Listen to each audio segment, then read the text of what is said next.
I now give the floor to the representative of Syrian Arab Republic. شكرا سيد الرئيس. Thank you, Mr. President. Allow me at the outset to reiterate my delegation's position on the pattern of holding monthly meetings at the Security Council on Syria without any relevant developments. This leads to a routine at the Council where the same speeches and expressions are repeated. However, it seems that those who are so attached to this type of discussion do not care about the time and resources of the Council and how they can be used to maintain international peace and security. They would rather exploit the Council to spread their lies and misleading campaigns time and again and to level baseless accusations. Mr. President, in 2022, Syrians were faced with difficult and multifaceted humanitarian crises. And as the new year starts, it opens the door for solutions to alleviate them.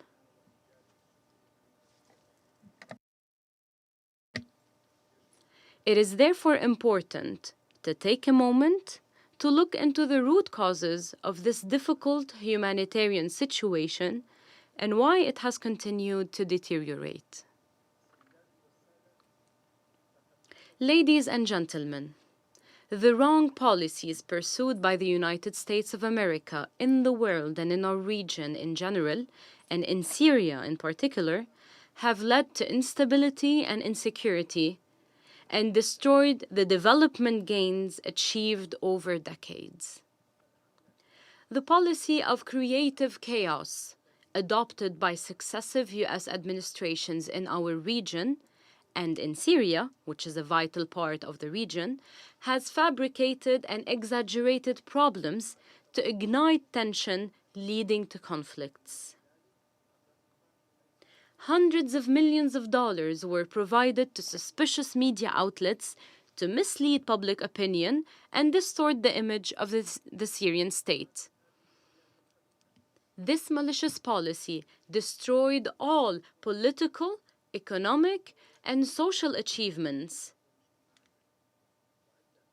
and led to the emergence of terrorist groups, especially ISIS and al-Nusra. This policy also created harmful structures and frameworks alien to the Syrian society, whose only goal is to serve the selfish geopolitical interests of the United States and its allies. The United States of America and its NATO allies invented a number of pretexts to directly intervene in Syria. They manipulated the provisions of international law and the UN Charter to justify their illegal military presence on Syrian territory. This presence immensely threatened the sovereignty, unity, and territorial integrity of Syria and led to the theft of more than $100 billion of Syrian national resources and wealth, primarily oil, wheat, and gas. The US and its Western allies have provided protection and impunity for Israel. And this is how Israel has continued to occupy the Syrian Golan since 1967.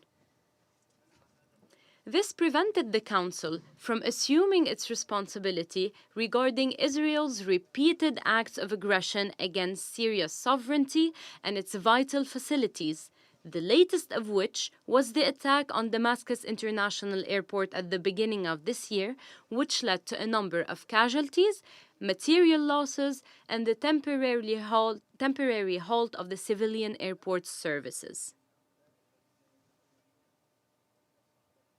Those who claim that they're protecting Syria and Syrians did not condemn such attacks, which prove how hypocrite they are and their double standards. At the same time, the US and its European allies imposed unilateral coercive measures on the Syrian people, measures that are illegitimate, immoral, and inhumane. These measures only exacerbated the suffering of Syrians inside and outside Syria, especially since they impact third countries. The targeting of the Syrian health sector, which provides health care to millions of Syrians, including specialized children's hospitals, by the Bureau of Industry and Security of the U.S. Department of Commerce, which imposed restrictions on the sale of equipment and the provision of services, support, or spare parts to a large number of Syrian public and private hospitals, are a clear example of how these measures threaten the lives of millions of Syrians. And then, the US delegation, along with others, claim that sanctions do not affect the health sector. And they cry crocodile tears here and claim that they're providing humanitarian assistance to Syrians. Unfortunately, Mr. President, it is regrettable to hear some US and EU officials say, in public and in private statements, that they will not implement Resolution 2672, which was recently adopted by the Council, especially the provisions on early recovery and electricity. This practically means that the resolution will remain dead letter, as is the custom with these countries, and we will hold them accountable for that in advance. The United States of America and its Western allies did not spare an opportunity to exploit and politicize humanitarian work. They blackmail and put pressure on those in charge by controlling funding.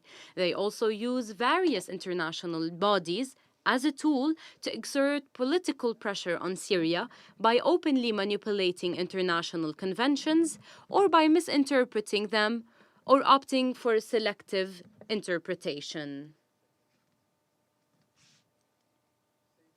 Mr. President, as a matter of fact, this destructive behavior by the United States of America in Syria has brought insecurity and instability to millions of Syrians. It turned a large part of them into refugees and displaced persons, jeopardized their food security, and caused difficult humanitarian conditions. The COVID-19 pandemic, the harsh winter, and the outbreak of cholera and other infectious diseases have only exacerbated their suffering and misery. The Syrian Arab Republic condemns these crimes, violations, and immoral practices pursued by the United States of America and its allies, and calls upon the Security Council to assume its responsibilities and fulfill its mandate to ensure the respect of Syria's sovereignty, independence, unity, and territorial integrity, and to ensure compensation for all damages caused to the Syrian people as a result of these wrong policies and practices. Mr. President, ladies and gentlemen, during these difficult years, the Syrian government dealt responsibly with all the challenges it has faced. The people worked with a high patriotic spirit to combat terrorism, eliminating a large part of it. And they are more determined than ever today to continue their efforts to combat the remnants of terrorists and restore security and stability across Syria.